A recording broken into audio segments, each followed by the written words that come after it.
Beyond the gates, spoilers tease that the tension between Leslie and Vanessa is not cooling down at all. In fact, it keeps rising higher and higher, and it starts right in the middle of the chaos around preparing the clinic to finally open its doors. Leslie wants to look like the one in control, the one leading the project. But the reality is messy and obvious. She cannot manage everything herself, not even close. There are too many tasks, too many logistical problems, and honestly, her abilities are not enough for something this complicated.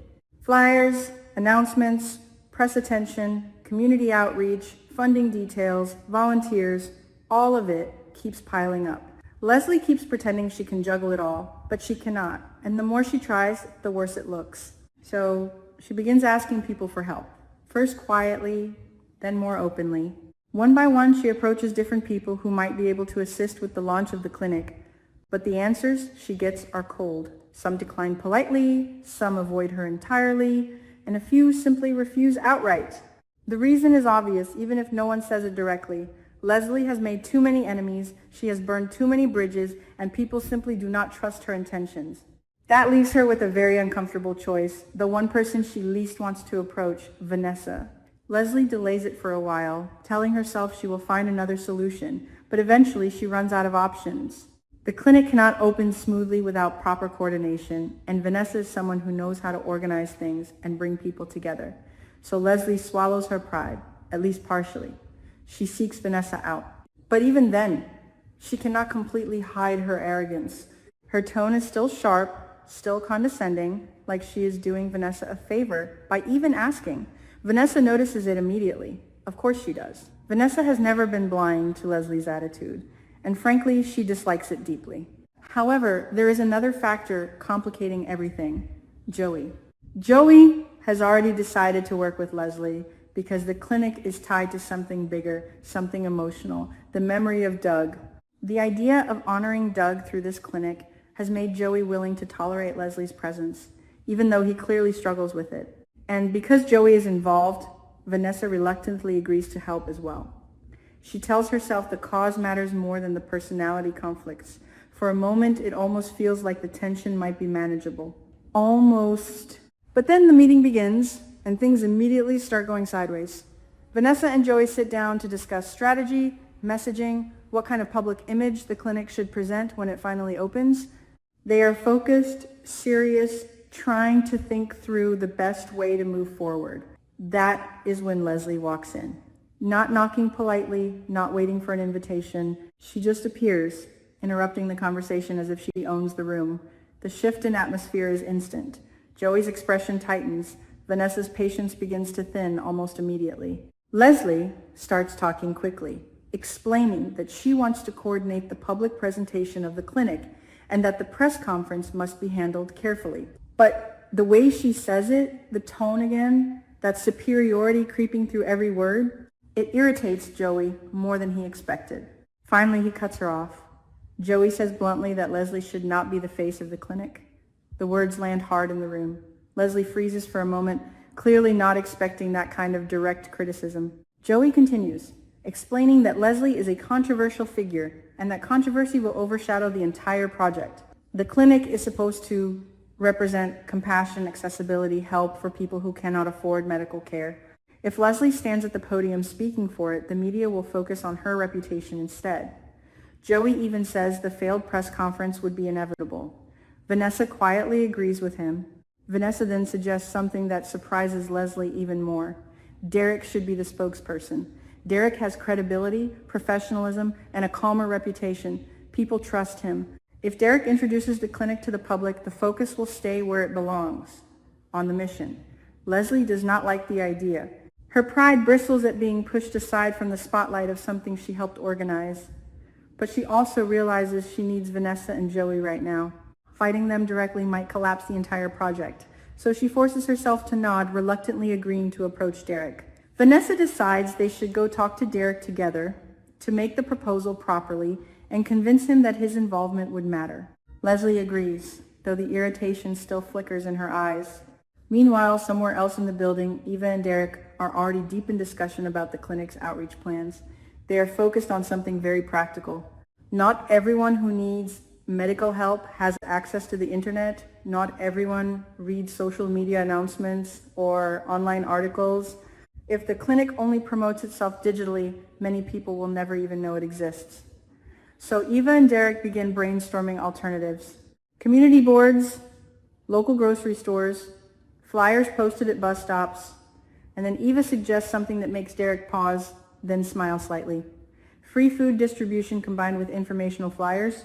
If people come for a meal, they can also receive information about the clinic, the services available, and the hours of operation. It is simple, direct, and it reaches exactly the audience they want to help. Derek seems genuinely enthusiastic about the idea. For a moment, the conversation feels hopeful, constructive. That moment does not last. Because the door opens and Vanessa and Leslie walk in, the mood shifts immediately again. Eva notices the tension first. Derek senses it a second later. Vanessa begins explaining the idea of Derek acting as the official spokesperson for the clinic's launch. She presents it calmly, logically. Derek listens carefully. He is not thrilled about stepping into a public role like that, but he understands the reasoning. The clinic needs credibility, and if his involvement helps the cause, then maybe it is worth the discomfort. He hesitates, thinking it over. Eventually, he gives a slow, reluctant agreement. Yes, he will do it. That should have been the end of the discussion.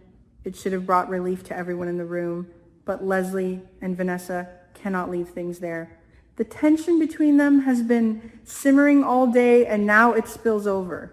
The argument begins small. A sarcastic remark here, a sharp response there, then it escalates quickly. Leslie starts mocking Vanessa's emotional connection to Doug, implying that the memorial aspect of the clinic is exaggerated. Her voice carries a cruel edge when she says maybe Doug's sign would fit better hanging in a casino than outside a clinic. The insult is deliberate and ugly. Vanessa's reaction is immediate. Anger flashes across her face. She fires back that Leslie's heart is as dark as her hair. The room goes quiet for a second, stunned by the direct hostility. Eva tries to interrupt, trying to calm them down, but neither woman listens. The insults keep flying. The argument grows louder, more chaotic, sentences overlapping. At one point, it almost sounds like neither of them even remembers what they were arguing about originally. Derek finally steps forward, raising his voice enough to cut through the noise. He reminds them that the clinic exists for a reason. People need it. Real people who cannot afford medical care, who rely on this project actually working. If the team cannot even stand in the same room without tearing each other apart, then the entire mission will collapse before it even begins. His words land with a kind of heavy seriousness. Slowly, the room quiets. Vanessa exhales sharply and looks away. Leslie folds her arms but stops talking. Derek repeats that he will serve as the spokesperson, but only if everyone agrees to focus on the goal instead of personal grudges. That declaration finally settles the immediate chaos. Still, Derek cannot hide his worry. He knows this fragile cooperation might not last. If Vanessa and Leslie continue working together, the arguments will likely return again and again. For now, the decision about the press conference is settled. Derek will represent the clinic publicly. The launch announcement will move forward, but the emotional undercurrents remain unstable, like cracks forming beneath a calm surface. Later, as the planning conversation resumes, Eva brings up another name that could help strengthen the outreach effort, Samantha. Eva remembers that the original inspiration for the clinic came from Samantha's idea about expanding community health support. Samantha had spoken passionately about making medical services more accessible to those who need them most. The clinic project grew partly from that conversation. Eva believes Samantha would genuinely love to participate in the charity work surrounding the clinic launch. Perhaps she could help organize the volunteer campaign or assist with the free food distribution events. Derek listens thoughtfully. It makes sense logically, but there is a complication that Eva cannot ignore. Leslie. Many of the ideas being implemented were originally connected to Samantha's vision, yet Leslie has been presenting them publicly as her own contributions. That fact could make Samantha hesitant. If she joins the campaign, her efforts might only boost Leslie's reputation further, something Samantha may not want after everything that has happened between them. Eva wonders out loud whether Samantha would even consider accepting the invitation under those circumstances. Derek admits he is unsure. Samantha has every reason to refuse. Pride, resentment, fairness, all of those emotions could easily keep her away from the project. But there is another possibility. Samantha was raised by the Dupree family, a family that values generosity and community responsibility. Those principles run deep. Eva believes Samantha might be able to set aside personal resentment if the cause truly helps people. The clinic is not about Leslie's ego. It is about access to care, about compassion, about building something meaningful in Doug's memory and in the spirit of helping others. If Samantha sees the bigger picture, she might decide that participating is worth it despite Leslie's involvement. Derek nods slowly, considering that perspective. Maybe Eva is right.